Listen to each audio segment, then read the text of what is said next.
Hello and welcome. This is Right Medicine and I'm Alex Howson. I'm here today with Dr. Parker Grant. Parker is the co-founder of IDLance, an instructional design freelance agency that provides custom learning and staffing solutions to clients in higher education, corporations, non-profits, medicine and government sectors. Welcome, Parker. Thank you very much for the opportunity to be here. It's great to see you and to listen to you talk about your work today. So please share with listeners who you are and something about your current work. Yeah, as you mentioned, I'm the co-founder of IDLance, and we are an agency that provides services to organizations of all kinds. And we provide instructional design and e-learning development services. We even provide services in virtual or classroom-based instructor-led training. So we have a pool of talented freelancers from all over the country and some parts of the world, and they come from different walks of life, and we find the best of the best, and we try to match them up with some of the opportunities we have with the organization needing that support. So how did you kind of find your way into learning development? And I should say that our paths crossed some years ago when you were actually doing some learning development in the continuing medical education world. Yeah, I know, time flies, doesn't it? Yeah. So years ago, I started out in my career as a mechanical engineer. So sometimes I joke with people that I'm a recovered engineer. But after about 5 years being a designer for a jet engine company, I had the opportunity to participate in a weekly class that was serving high school students in my local area. And they would come to the company where I worked at that time, and once a week we'd get into a conference room, and I would teach them some basics of mechanical engineering, just to give them a sense of whether this is a career they wanted to pursue or even just go into college for that subject matter. And so when I got into that weekly teaching, I discovered that was my true love. So it was kind of a bold move for me to make, to do a lateral transfer from the engineering department to the customer training department, the same company. But There's a choice that I still think was the best choice I ever made. And I was in learning and development, I think as of last year, it was 30 years. So That's kind of how I started. And how do you think of learning and development? How do you describe that to people who ask what that is and what that involves? That is a really tough question. It depends on who I'm talking to. If I am talking to people who are near that space, then I can describe specifically what I do.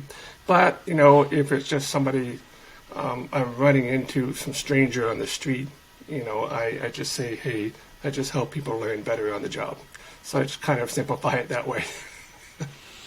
And yeah, I like that description, learning on the job. It's interesting that often, of course, in the continuing medical education world, learners are kind of learning on the job, but not actually necessarily in the workplace setting. They're often doing it, online and doing it in an asynchronous fashion. So that kind of takes me to, the learning process and how that might differ for people who are learning on the job in real time, or who are kind of learning in smaller chunks outside the workplace setting at different times.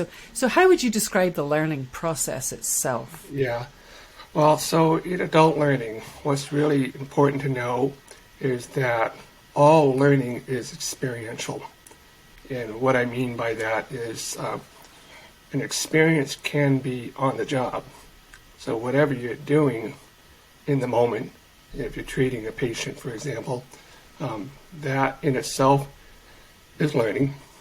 You might not be aware of some of the explicit things that happen, but there isn't an implicit process. So you're building some tacit knowledge on the job.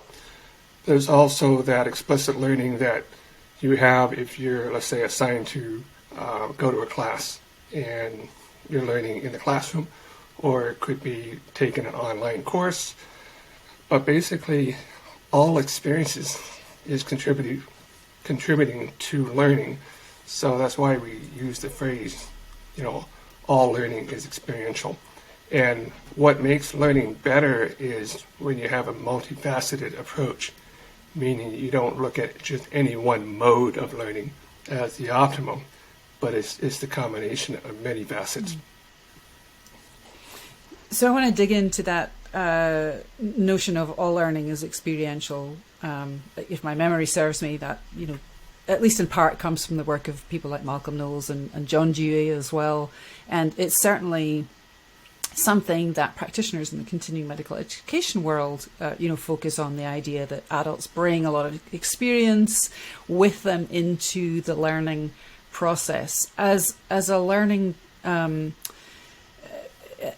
a learning designer, as an instructional designer, how do you use experience to create learning experiences, or to create, or to optimize learning? Yeah, in the ideal world, we would treat that with a series of concept maps. And what a concept map is think of it like a drawing of what your mind is. So it's a map of critical components of a particular domain of knowledge that you're trying to craft for a training class, for example. So what you would do is you would interview experts who are familiar with many aspects of that domain, and you try to put it in a picture form. Some of the educators in K-12, for instance, they use what I think they call graphic organizers. Mm-hmm. In the corporate world, we use what they're called concept maps. Mm-hmm. So when you are able to capture the concepts from expert and the relationship between the concepts, you have a picture of one person's mind. But if you interview 2 or 3 other experts in the same area, their concept maps are going to be different. Mm-hmm. It's just because we were learning in a different place, different environment, different instructors, different jobs. However, if you look at the patterns across multiple concept maps, what you can do is extract a very basic mental model from those. So when you have that, then you've got a foundation to work from to design new education. And so just thinking about that process a little bit more then, I mean, is there an optimal number of concept maps that you would want to start off with when you're thinking about, for instance, designing a learning activity on optimizing dosing for atrial fibrillation, for anticoagulants in the context of atrial fibrillation, just as an example, a learning activity for prescribers in a particular field. Is there an optimal number of concept maps that you'd want to be starting off with as the designer in order to think about designing that education? Yeah, good question. All the concept maps that I've done in my corporate years, I have found typically if I get at least 4 maps, I have enough to work with. But for each map to generate, it could take an hour to 2 hours by interviewing that expert. But once you have that on flip chart paper or digital tablets, whatever source you use, you can kind of look at the patterns across those. In real life, it doesn't make sense to use up all your time to interview every expert out there. It's just not practical. Mm-hmm. But if you can find, 4 subject matter experts, even 5 or 6 if you have them, then I think you've got enough to work with. And then what would be the next step after concept mapping? So the next step is you draft a what I would call a common mental model that you believe is evident by looking at all four. Once you draft that up, then you get some feedback from the same subject matter expert you interviewed and see if it makes sense. But I've taken the extra step in the past, in the corporate life, is I would engage all of them in developing that common map, because there's a lot of discussion between the experts and say, oh, I didn't know you do it this way. So there is that shifting of the mental model amongst the experts. So can you talk a little bit more about the mental model? Do you understand that as some kind of consensus or something else? I didn't catch that question. I'm sorry. Oh, no, that's okay. Let me just mark that. When you're talking about a mental model, are you thinking about that as a kind of consensus, or is a mental model something else? Well, there is a term called shared mental models. So ideally, it would be good to get to that point if you have the time and resources to do that. So yes, it's consensus, but it's also it's a way to help those that are looking at others' perspectives to shift their own personal mental model. So when you get to that shared mental model approach, then the performance will be consistent. I'm curious how that kind of originated. So I know that the notion of shared mental model is something that, for instance, Team Steps and the Agency for Healthcare Research and Quality use to train health professionals on things like situational awareness. The idea of a shared mental model is also something that you find in aviation crew management in the aviation industry in relation to safety management. So can you talk a little bit about the history of a shared mental model and where that comes from? And is that something that comes from the science of learning or something else? Well, shared mental models been around in the literature for years. I'm not sure that I can point to the history of it, but I do know that back in the late 80s... Yeah, I kind of sprung that on you. Back in the late 80s, early 90s, there was a professor, Dr. Deidre Gettner, I believe is her name. She was one of the leading experts in mental models and analogical reasoning. So I think over, that body of literature and subsequent literature, some of their shared mental models came into play. But it's been around for probably a good couple of decades or more. But yeah, I think the ideal situation is if you can get a team of people to kind of think in the same approach, the same framework, then you could increase performance and better outcomes that way. So thinking about outcomes using these steps of concept mapping and mental models. Actually, something we haven't talked about is the idea of a needs assessment. Where does that fit into the kind of design process? It can. Probably not something that organizations are going to jump on and say, oh, let's do this. I think they're more used to surveys or interviews in person. I don't think they would be expecting a mental model or concept mapping kind of exercise. But the answer to your question is yes, you can use it for needs analysis, particularly when it comes to identifying gaps or experiential gaps. So if you already have a body of mental models or concept maps from experts, and then you can sample a few people that are not there yet, they're still developing, and you can do mapping of what they think is the solution or approach. And you compare that to the expert maps, and then you can identify experiential gaps. So how you fill out those experiential gaps is to provide them rich experiences. So let's talk about those rich experiences. What do you see as the characteristics of well-designed learning activities for adults who are working in professional roles like health professionals? Yeah, so let's say if you can put people in, say, work sessions that have a lot of variety of experiences and also more frequency of those experiences. That's what makes them rich. So let's say the trauma center is where lots of things happen, or ER. You put a nurse through experiences like that in preparation for other clinical jobs. Those rich experiences carry with the nurse. So, and I believe you're a nurse, right?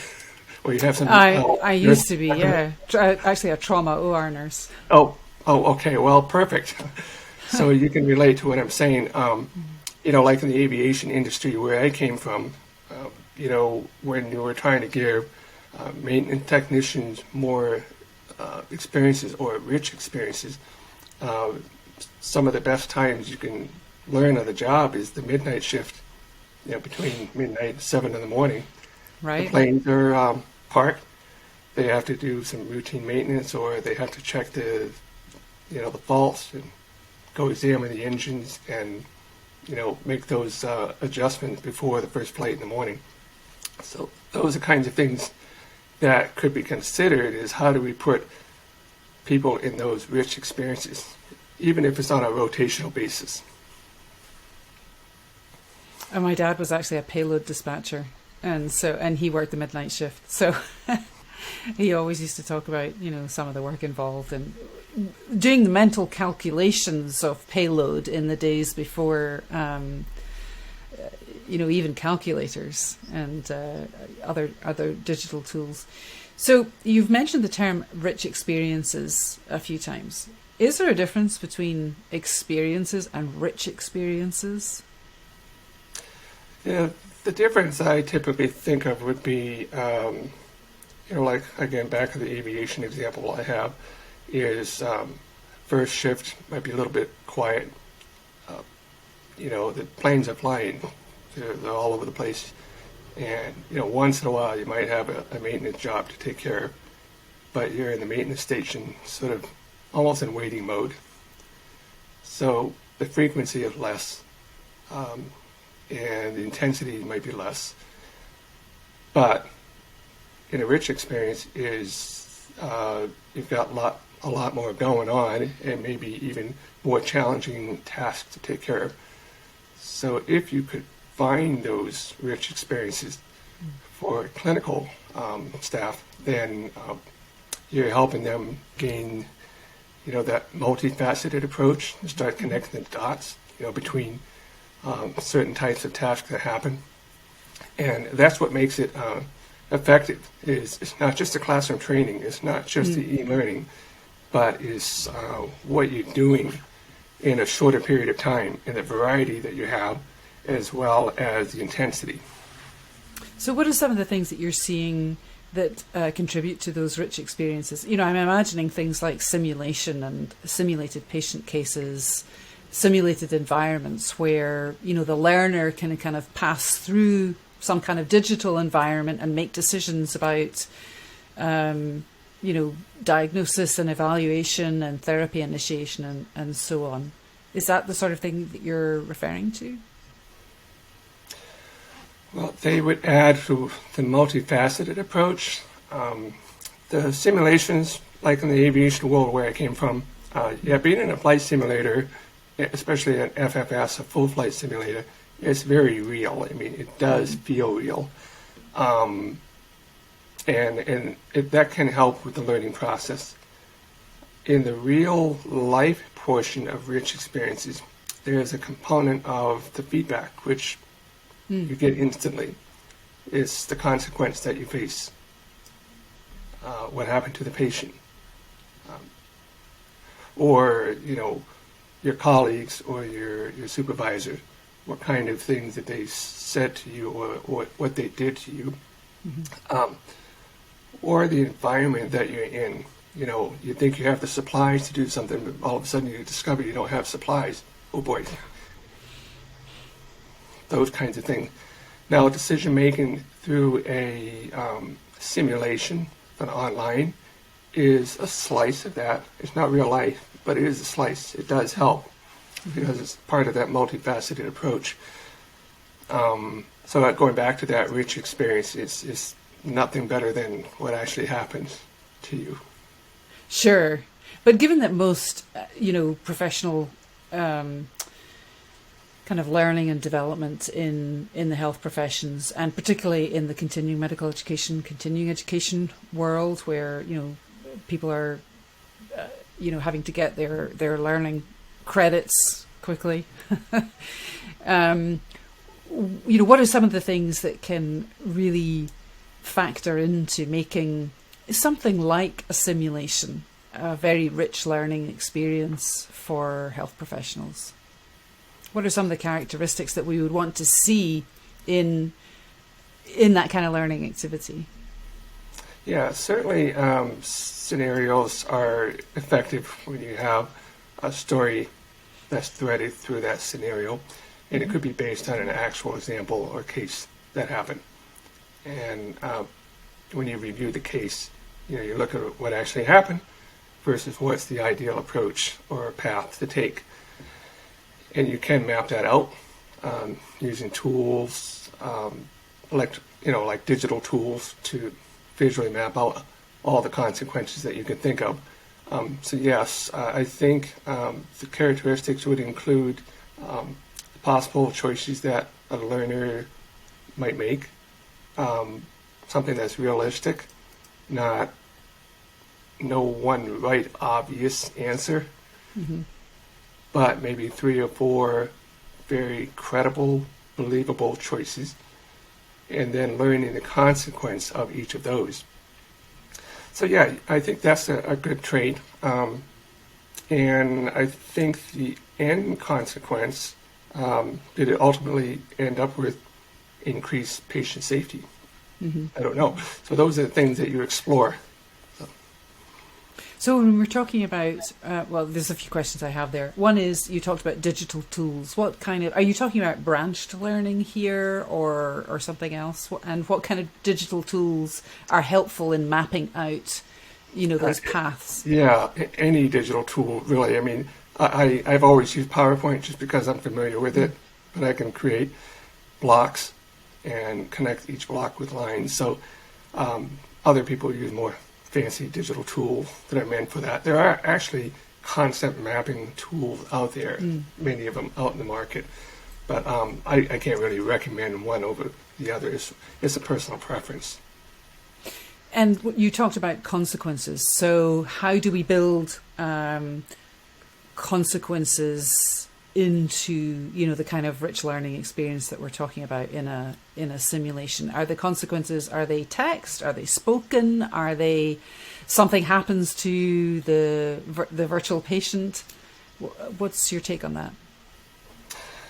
Yeah, I mean, if you get to the point of where you actually know what happened to the patient, that's a good consequence to share. You can also share consequences of what your boss would say. You could do that. It could be a consequence of what happened to you in the job. Possibly. I mean, I think it's up to the team to figure out what is it that they are trying to achieve. Mm-hmm. In that particular exercise, are they trying to achieve understanding of the choices that you make, what happened to the patient, or is it something else? But I think there are different ways to treat it. Maybe it's a combination of all of those, but whatever you do, you can map it out on paper ahead of time, test it out, and see what seems to be effective.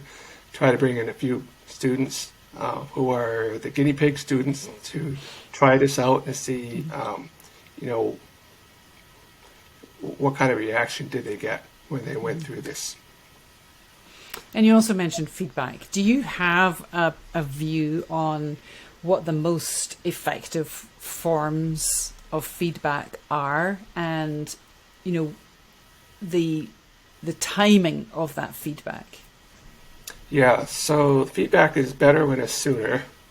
So it's nice to get information about your choices fairly immediately after, and then you move on. The feedback can be verbal, it could be text, it could be a video, it could be a real person sitting with you. There's different forms of that. But also I think of it like learning is in chunks. So you go through a segment, get some feedback, you go through another segment, get some feedback. So you're building it in layers that way.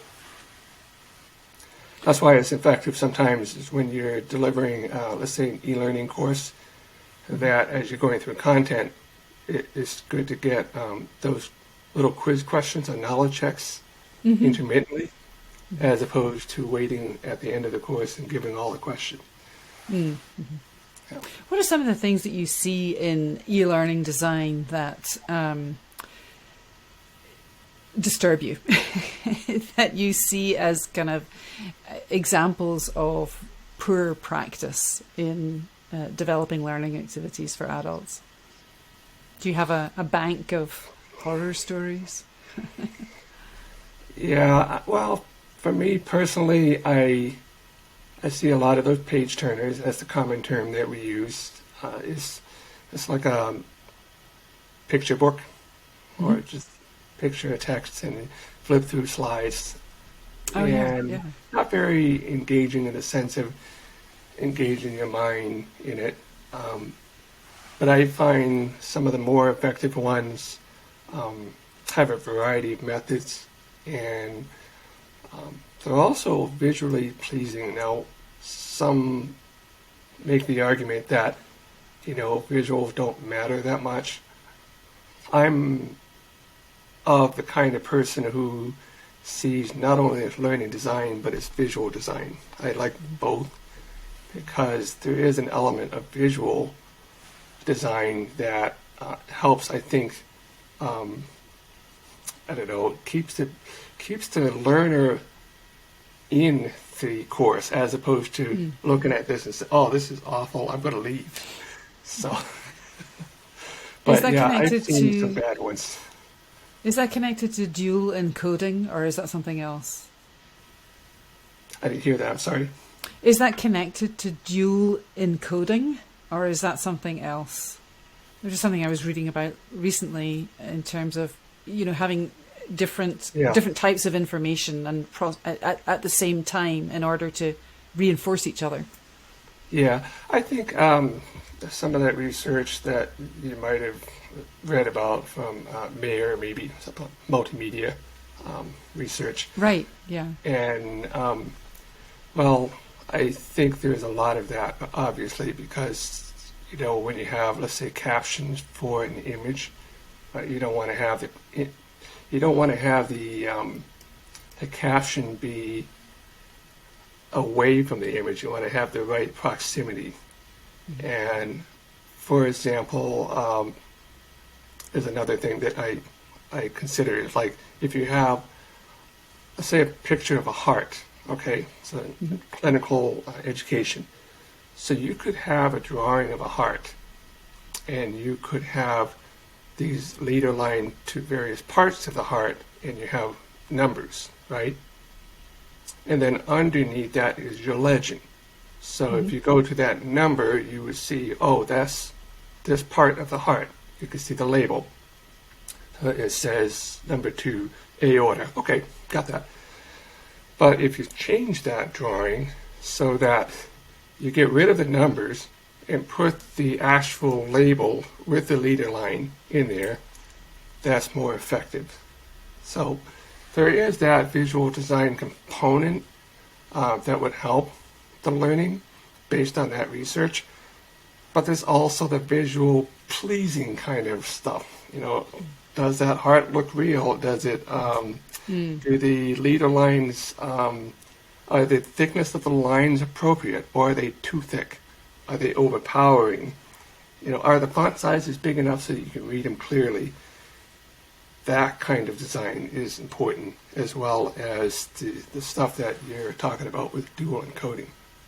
So there's an aesthetic as well that is important to kind of get right.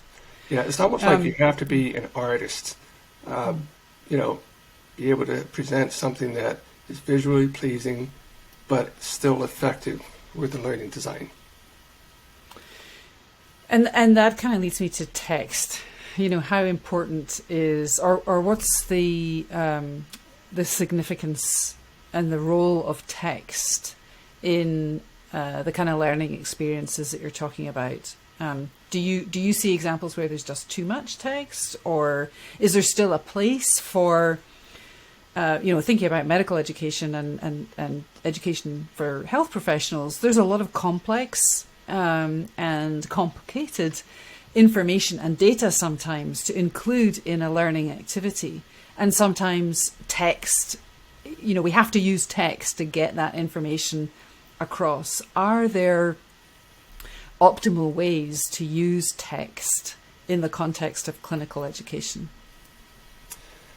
Yeah, I think so. I'm just trying to picture myself wanting to become a medical doctor or a nurse, and if I were to put myself into clinical education, medical education, what I would love to see for text is something that is relatable and simplified English, for starters.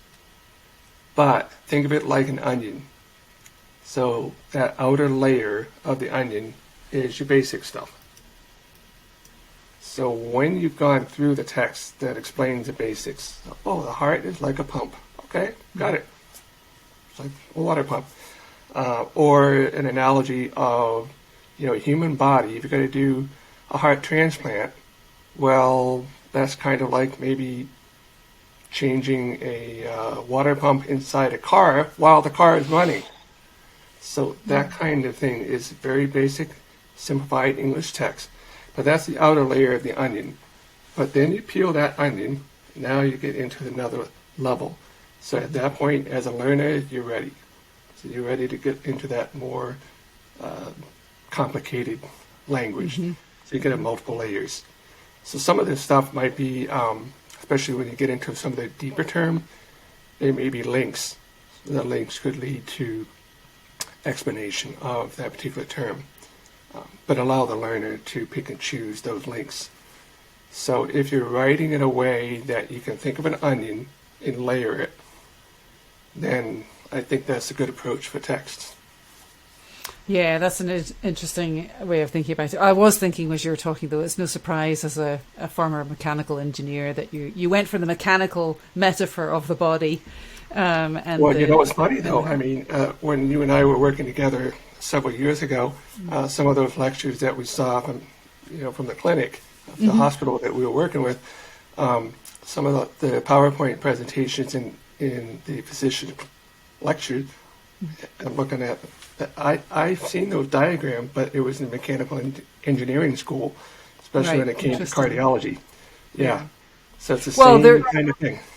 Yeah, I mean, there was a historical moment when that metaphor of the body as a mechanical problem, began to emerge. But that's a kind of history of science, a history of medicine question, and we're coming to the end of our time. I did want to ask you if writers and other content developers are thinking about designing a learning or creating content for a learning experience in this onion and layered type of approach. What are some of the things that they should be thinking about when they're working with instructional designers in order to sort of pull this content together? How can writers and other content creators develop an onion mindset? Yeah, well, a couple of things to start out with. One is a glossary of all terms. Just a basic glossary. And another is some of the more complicated terms or situation. If they can come up with those analogs or analogies that would explain it to the average person on the street, that's a huge starting point. And then if there is a case study that supports this information, the designer could help craft a story around that case study. storytelling is important because people remember stories. Mm-hmm. So if you had those elements, I think you're off to a really good start for medical education. And using that onion example I gave you is figuring out how to layer that. So what do you start out with versus what's the next thing that you cover, and all the way down to the complicated stuff. And that's where you uncover all those complicated diagrams and charts and studies and statistics, all of that sort of thing. It's hard to go right there, if you don't have that outer layer done. Right. And where do instructional designers go for their story inspiration? Where do they go for inspiration? For like creating stories and things like that? Yeah. So I think IDs obviously always have to talk to let's say that if they're talking with a medical writer, they might poll the medical writer and find out, are they aware of any stories or actual examples where this happened. They might talk to other clinicians that, to get some inspiration. They may even look at some examples online and just, make some stickies, put them on the wall, say, I found this on this website, and just sort of collect some ideas and thoughts. Once that initial brainstorming happens, then they can move forward from there. So with color choices, for example, how do we treat it visually? Do we have characters assigned in that course? Patient, doctors, nurses, that kind of thing. Do we have consequences identified? Are there elements of feedback to help the learner as they go through, make choices? How long is this course going to take? Is it half hour, 1 hour, 5 days, whatever? So there's a lot of framing to do up in the beginning. But so the inspiration, for what they do is, I know many designers, but some are more on the visual side of things, some are more on the creative development side, some are just pure writers. So it depends, who you work with. Mm-hmm. And just to kind of wrap up, what's the single most important thing for you when you're thinking about adult learning? What do you want listeners to take away? Yeah, it's interesting, because when we work with clients, they already have it, many times, they already have in their mind, what kind of time frame they're looking at, what kind of money they want to put into this, how much do they want to invest in training their employees or staff. There's some leeway there, but we sort of try to get that up front to sort of know what kind of parameters we're working within. And once we know that, then we can kind of use our creativity to get as much in there for that time frame. It might be a choice of tools that you use, or it could be the way you deliver training in person, whether it's a virtual thing or if it's at a conference, for example, you deliver at a conference. So there's different ways to figure out how to get that deliverable once you have framed that time frame. And anything that we haven't touched on that you'd want to end on? Well, I would add that today it's kind of exciting to see that educational technology is flourishing. It's really cool to see tools like 7Taps. They have a mobile app. Basically, you can learn about any subject, but it's basically you look at it on your phone, but it's a visual presentation of your information, and it's quick and easy to use. You just tap the slide and it will take you to the next slide. It's a combination of videos, text, web links, quiz question. Another example would be Arist, which is a SMS-based application where you can use it on your phone, but it's great for like spaced learning opportunities. They use a drip content method, and you can choose how frequently the learner gets the lesson through their text. Mm-hmm.